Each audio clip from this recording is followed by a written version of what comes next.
Hello, everybody. Welcome to week 9. A couple announcements before we get going.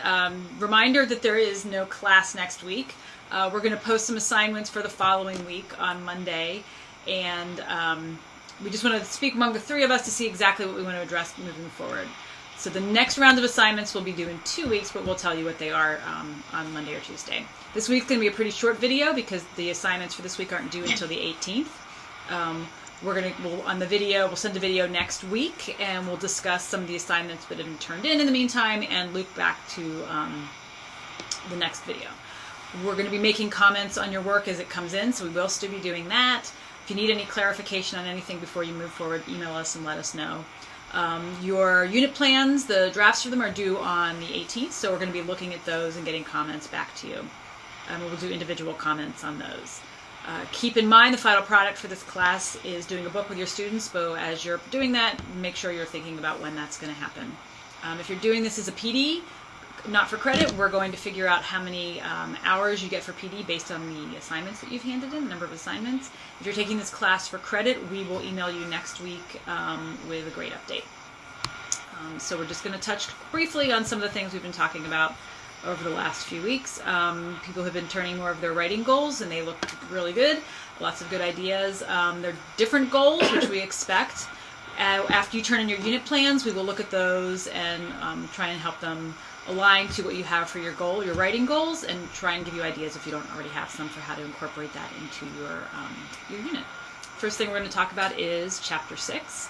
We're going to touch on some of the things that you notice because they may be helpful as you're planning. As I said, we'll make another movie next week that will address some of the other things that have been coming in and address all those comments. One of the things I wanted to touch on was something I think it was Callie that said, maybe it wasn't, about grouping students, and I just wanted to pull up a couple different scenarios. So obviously you can group students by problem interest, so you have all the problems and then pair them based on who wants to work on which one.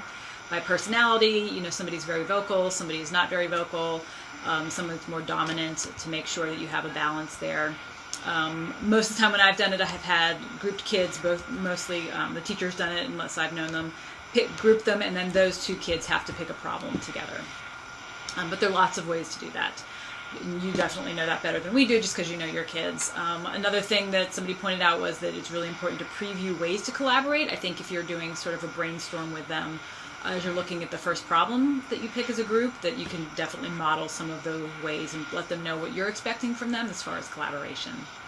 And also, another point was letting students discover things for themselves. That's really important, especially when you know that you can see a really quick way to fix it and they're sort of struggling with it, but letting them figure that out for themselves. Not to say that we should let them get to the point of frustration where they're crying.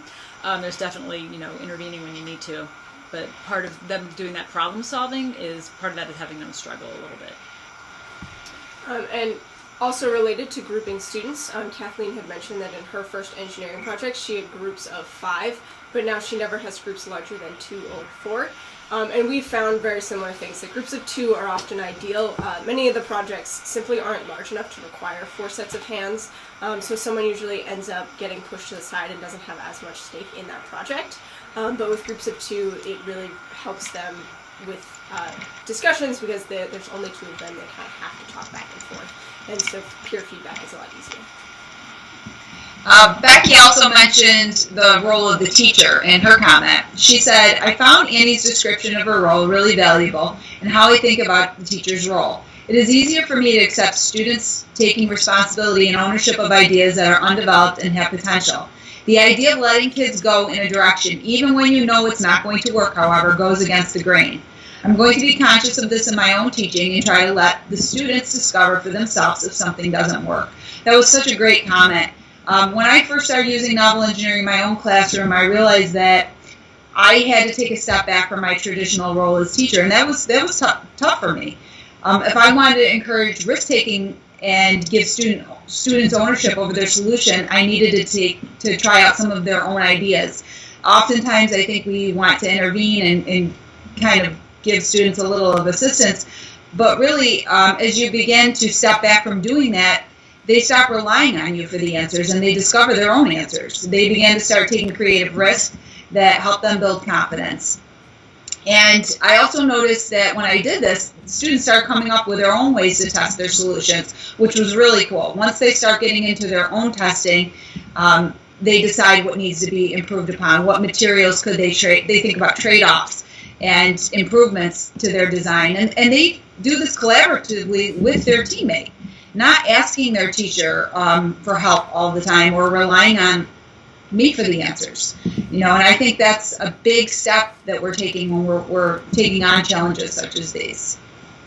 All right, so we're just briefly, we told you it was going to be really brief. Page 9 of the workbook here.